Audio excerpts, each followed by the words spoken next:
কোনো পরিস্থিতিতেই আমাদেরকে আদর্শিক অবস্থান থেকে বিচ্যুত হওয়া যাবে না।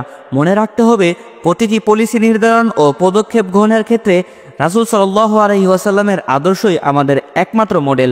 আমাদের কথা, কাজ ও যুক্তিতর্কে প্রতিটি ক্ষেত্রেই ইসলামের সৌন্দর্য উপস্থাপন করতে হবে। আলহামদুলিল্লাহ, তারই উজ্জ্বল দৃষ্টান্ত স্থাপন করলেন আমাদের দেশের সকল উলামায়ে কেরামগণ।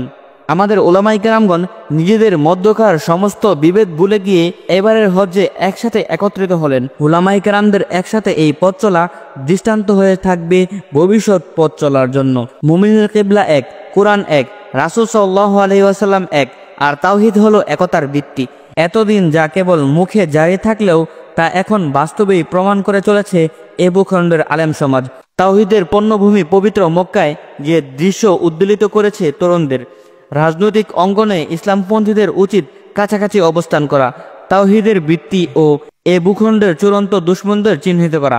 রাজনৈতিক অঙ্গনে ইসলামপন্থীদের উচিত কাছাকাছি অবস্থান করা, তাওহীদের ভিত্তি এ ভূখণ্ডে চূড়ান্ত দুশমনকে চিহ্নিত করা।